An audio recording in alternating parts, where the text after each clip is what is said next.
All right, shalom, shalom. First and foremost, before I get started, I'd like to give all praises, honor, and glory to Yahweh Bahashim, Yahweh Shai Bahasham, Racha HaKodash, double honors to the apostles and the elders of Great Millstone who taught me this truth and rule well. Peace and blessings unto the hopeful elect, pushing his word throughout the four corners of the earth in truth, righteousness, and sincerity. To you I say shalom. This is the brother Yeshaya coming at you again through the spirit and power of Yahweh Bahashim, Yahweh Shai. Back with another lesson. This one's going to be entitled Bittersweet. Okay. And I'm going to start off with Revelation 10 and verse 8. Going to go ahead and jump right in. But it reads, "And the voice which I heard from heaven spake unto me again, and said, Go and take the little book, which is open in the hand of the angel which standeth upon the sea and upon the earth."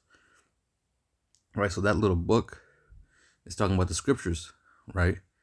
Talking about the Bible, the Holy Bible, both Old and New Testament, right? The Apocrypha included. You're right. But it says, verse 9, "And I went unto the angel and said unto him, Give me the little book. And he said unto me, Take it and eat it up, and it shall make thy belly bitter, but it shall be in thy mouth sweet as honey." Right, because, when we first come into this thing and we hear these words, and we start, eating of this spiritual manna, this spiritual food, it tastes sweet. You find out you're an Israelite, you descend from the lineage of the sons of God, and you find out the names of Yahweh and Yahweh Shai, and the fact that this current captivity that we're living in, this current condition that we're in is only temporal, right? And that something better is waiting for us. All that seems all that is sweet, all that is good, right? You taste it, you're like, man, I want more of this. But as it says, it shall make thy belly bitter. Because then later on, as you start to mature in this thing and grow in this thing, trials are thrown your way. You also come to the realization that you can't sit, or not everybody's going to be saved, right? That you can't wake everybody up.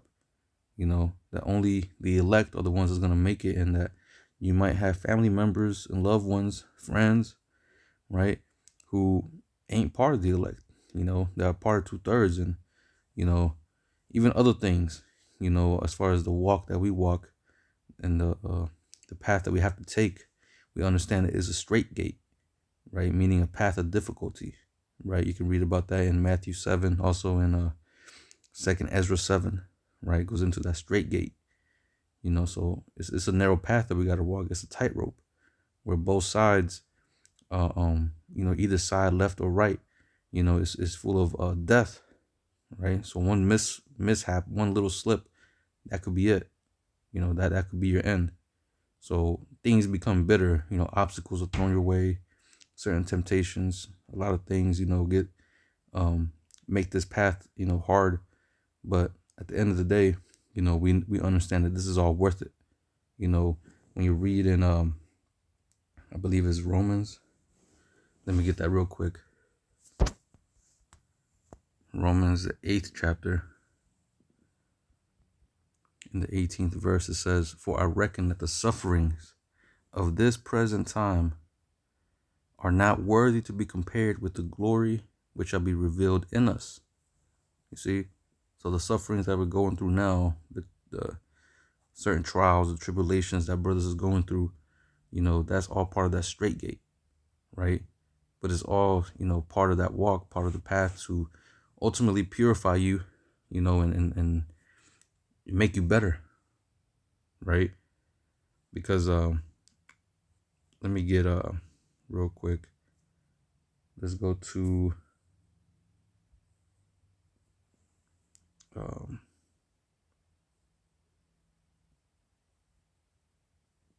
bear with me. I'm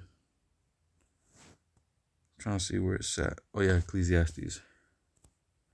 Or Ecclesiasticus, Salakia. Let me see. Sirach or Ecclesiasticus 2, and I'll start at the top. It says, my son, if thou come to serve the Lord, prepare thy soul for temptation. You see, so it'll straight at the bat, it tells you if you're going to come and serve the Lord, if you're going to come and walk in this walk, prepare your soul for temptation, prepare for hardness, right? The scripture talk about prepare, endure hardness as a good soldier, right? So what does that mean? That means you're going to go through difficulty. You're going to go through bitter times, through bitter, just bitterness, right? But it says, verse 2, set thy heart aright and constantly endure and make not haste in time of trouble. So you got to get your mind together, your mind right. That's where it starts, right? In your, what do they call it? La'ab, right? But it says, set thy heart aright and constantly endure, right? Because at the end of the day, no matter how bitter it gets, it's all ultimately, it's ultimately going to be those that endure to the end that are going to be saved, right? But it says, and make not haste in the time of trouble, cleave unto him and depart not away, that thou mayest be increased at thy last end, right? Because what's going to be given unto us, as I just read in Romans the 8th chapter, that a greater glory is going to be given unto us, right? All this suffering that we're going through cannot be compared to what we're about to receive, so a reward is waiting for us, you see. But it says, where was I? Verse 4, whatsoever is brought upon thee, take cheerfully, and be patient when thou art changed to a lower state, right? Whatsoever is brought upon you, take cheerfully. You know what I'm saying? Every test, every trial, is just a moment for you to prove yourself unto the Lord. That's the way you should be thinking about it, with a positive attitude, right? It says, and be patient when thou art changed to a lower state, Hey, sometimes brothers are going to be in a position to where, we're living paycheck to paycheck. We can't buy the things that we want. We can't do the things that we might need to do. You have time restraints and, all kinds of things, man. You know what I'm saying? There's all kinds of different forms of temptation that we go through, and different trials that are presented before us. But the point is, you got to be patient. You might throw up your prayers. It might not happen that time, but as long as, as you continue to be patient and your patience is being tested and you continue to prove yourself to the Lord, eventually the Lord's going to make a way for you to, have some relief, right?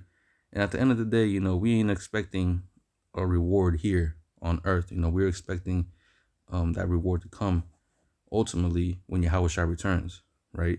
So in this current world, in this current system, we're not expecting anything because we understand that everything is going to be dissolved, right? The things that we see around us is temporal, but the things is in the kingdom that's going to be given unto us is going to be forever. It's going to be eternal.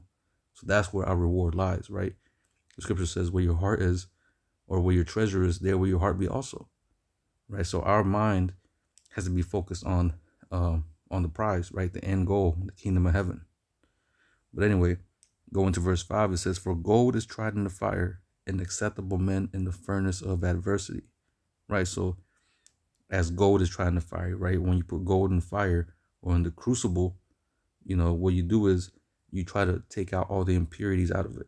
So us going through this bitter and this straight gate is the Most High purifying us, cleansing all that badness, that dross out of us, right?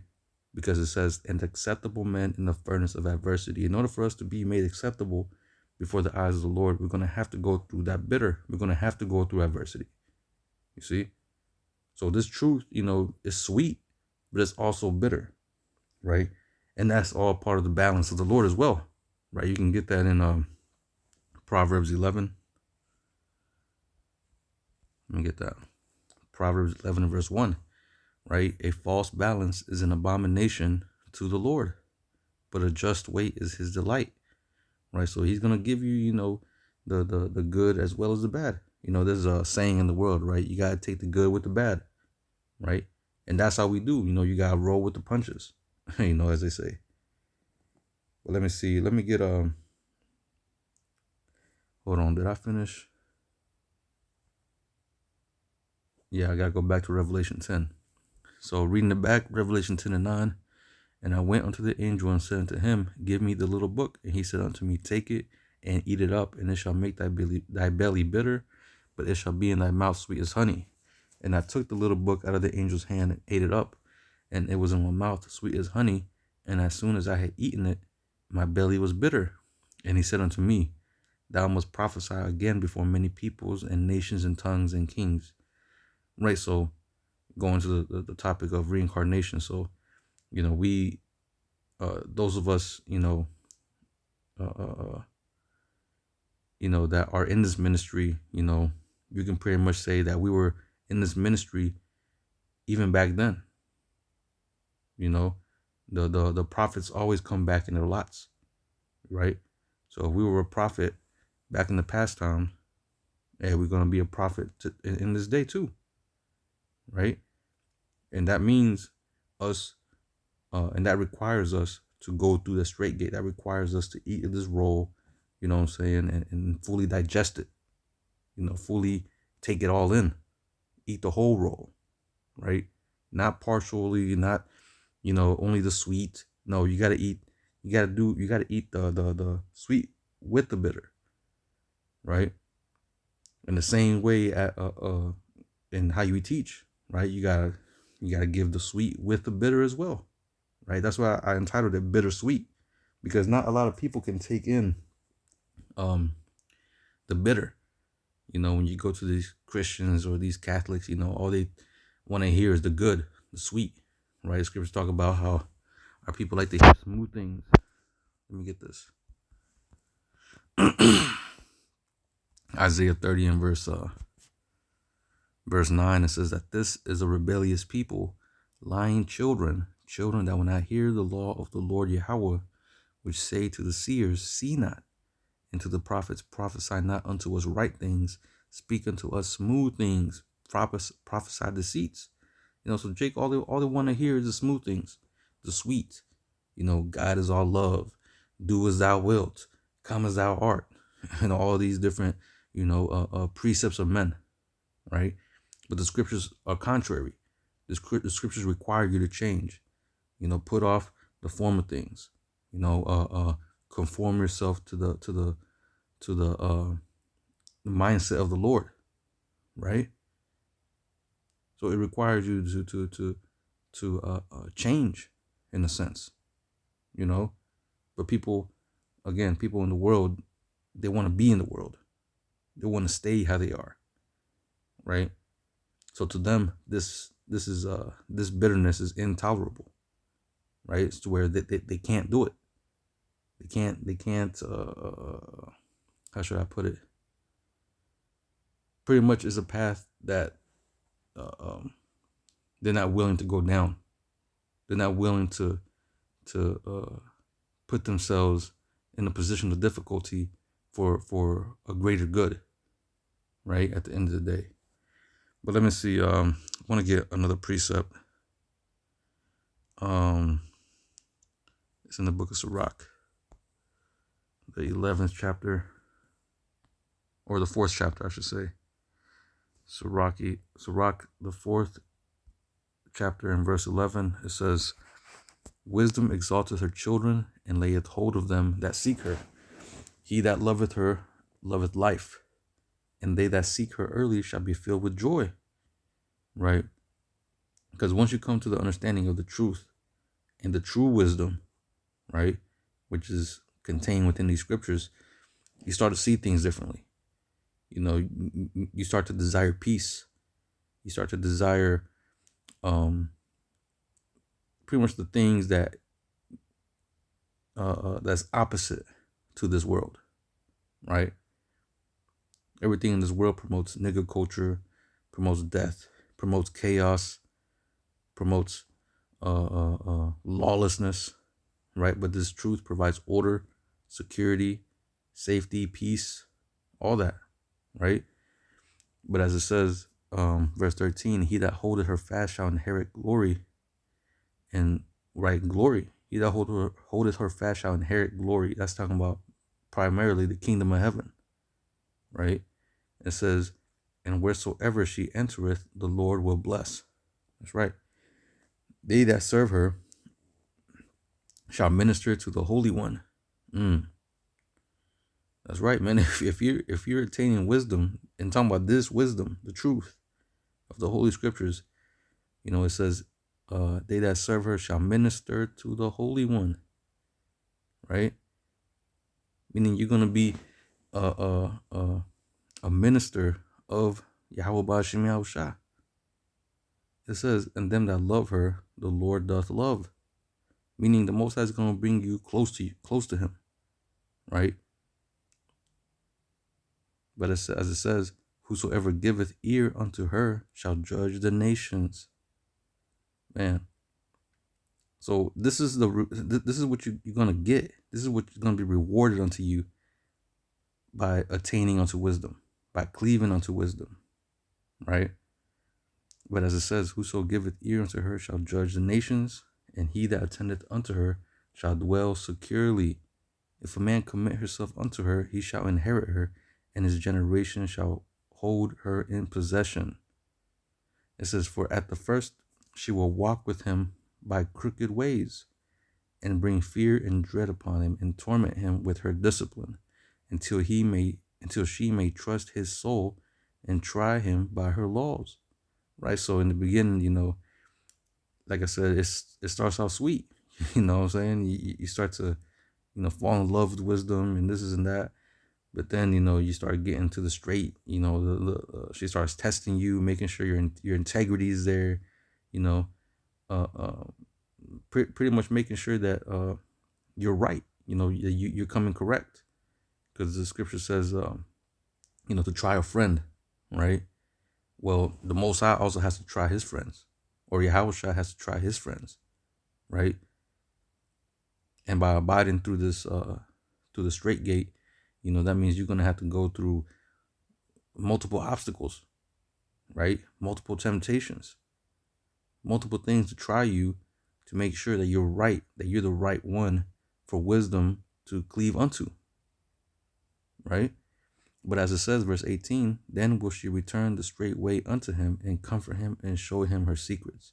Right. So again, you're going to have the bitter and you're going to have the good. Right. Again, this truth is bittersweet. You see? And while we're in this flesh, it's going to continue to be that way. Right. Until we enter into the kingdom. And then it's going to be, nothing but sweetness unto us. Right. But right now, we're going to have to go through that bittersweet stage to where,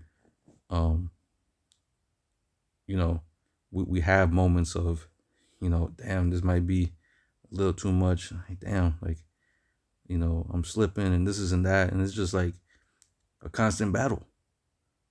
But we also have the moments where, well, really, I should say always, these scriptures always comfort us, right? The scriptures, you might have a down day and then, you hear a video from a brother or read a little bit of the scriptures and, then you get that comfort back, and that's just the way it is. That's that balance, you see? But it says, let me see, verse 19, it says, but if he go wrong, she will forsake him and give him over to his own ruin. You see, so the point is, don't get weak, right? When things start to get bitter, don't be hasty to try to find comfort, right? Because as they say, pretty much how pain is just it's just weakness leaving the body, right? So again, the Most High is pulling out all the dross from up out of us to make us more and more better, to build us, right? The Most High has to humble us first in order to build us up, because a lot of us carry a lot of things from the world, whether it's demons, whether it's habits, whatever it might be, and all that shit has to be pulled up out of us to where all that's left is a vessel that can be used for the will of the Lord, right? Now, I want to bring out just one more verse, and that'll be it. This is Ecclesiastes 7. Where's it at? All right, Ecclesiastes 7 in verse 2. It says, "It is better to go into the house of mourning than to go to the house of feasting, for that is the end of all men, and the living will lay it to his heart. Sorrow is better than laughter, for by the sadness of the countenance of the heart is made better." You see? So sometimes we got to go through the bitter, you're going to have to go through hard things in order to strengthen you in your mind, right? As it says, the heart is made better, meaning your mind is made better. Because Jake, comes in with a lot of pride, sometimes with, different, like I said, different habits, different types of mindsets that has to be corrected, right? So that sadness allows you to pretty much rectify your mind, right? Sometimes, we might go through something, some painful through the spirit, and as you're, letting out your sorrow, pretty much a revelation might come to you, you know what I'm saying, to where you start to see things a little bit more clear. The Most High, sees your intentions and knows that you're sincere, and, you know what I'm saying, and he'll reveal things to you, right?